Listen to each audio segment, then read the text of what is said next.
이번에 배울 글자는 장인 공자인데요. 장인의 의미는 손으로 물건을 만드는 일을 업으로 하는 사람이라고 보시면 되겠습니다. 그림을 보니까 사람이 나오죠. 이 사람이 위에 있는 판자에다가도 구멍을 뚫고 밑에 있는 판자에도 구멍을 뚫었어요. 그 뚫린 구멍 사이로 어떠한 물건을 집어넣어서 물건을 만들고 있다고 보시면 되겠습니다. 이렇게 손으로 어떤 물건을 만드는 일을 하는 사람을 장인이라 한다, 이렇게 기억하시면 되겠고요. 장인공자 한자로는 어떻게 표현했는지 볼까요?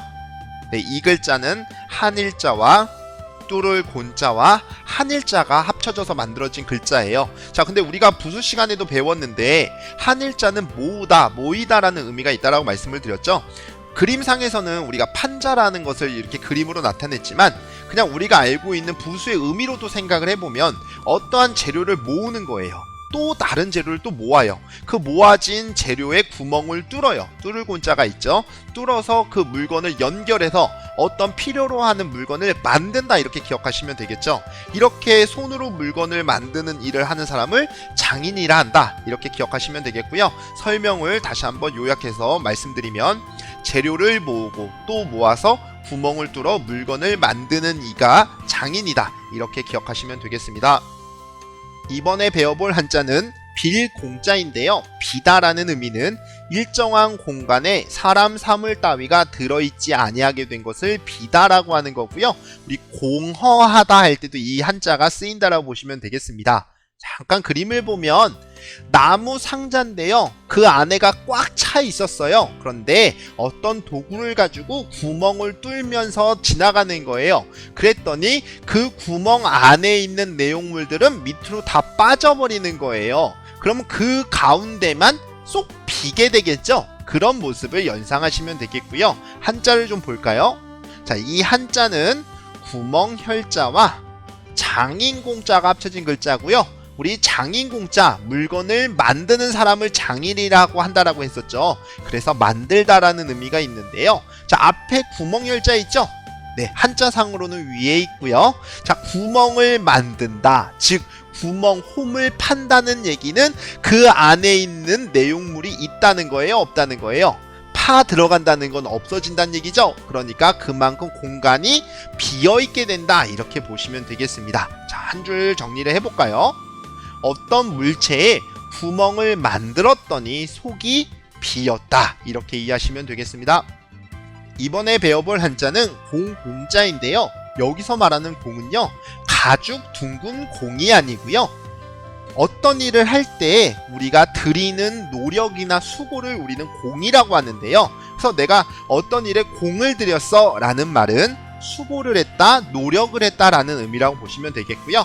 잠깐 그림을 보면 어떤 사람이 있죠? 이 사람이 판자 두 개에다 구멍을 뚫고요. 그 구멍 사이에 나무 막대기를 껴서 무언가를 만들고 있는 것 같아요. 근데 우리 물건을 잘 만드는 사람을 예전에 장인이라고 했었죠? 그 장인이라고 보시면 돼요. 장인이 어떤 물건을 만드는데 구멍을 뚫고 그 안에 나무를 넣고 할 때는 노력과 수고가 필요하겠죠? 즉 공을 들이고 있는 모습이라고 보시면 되겠고요. 한자를 보면 네, 이 한자는 장인공자와 우리가 잘 알고 있는 힘력자가 합쳐진 글자예요. 우리 장인공자 잠깐 다시 이야기하면 한일자에 우리 뚫을곤자가 합쳐진 거고요. 여기서 한일자는 판자 하나하나라고 보시면 되겠죠. 거기에 구멍을 뚫어서 무언가를 만든다, 그래서 만드는 사람을 장인이다, 이렇게 보시면 되겠죠. 장인이 어떤 물건을 만들 때는 자기의 힘을 다하는 거예요. 그 말은 노력과 수고를 한다는 얘기죠. 그래서 공을 들였다, 이렇게 이해하시면 되겠고요. 정리해보면 장인은 어떤 물건을 만들던지 온 힘을 다해 공을 들인다, 이렇게 이해하시면 되겠습니다. 이번 글자는 두려울 공자입니다. 자, 두려운 게 어떤 거죠? 뭔가 무섭고 떨리고 이런 것을 두렵다라고 하는 거죠. 공포할 때 쓰이는 글자입니다. 자, 글자 형태를 볼까요?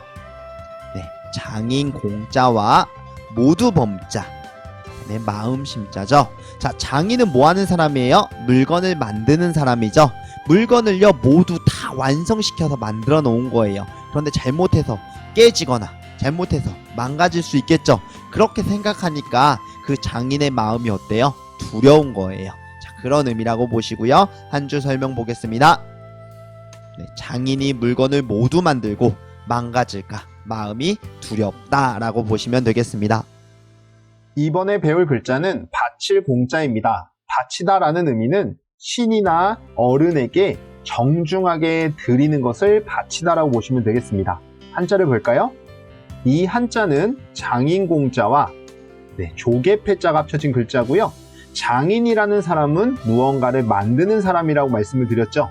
그리고 조개패자는 단순히 조개라는 의미뿐만 아니라 예전에는 화폐로서 사용이 되었기 때문에 재물의 가치를 갖는다라고 말씀을 드렸습니다.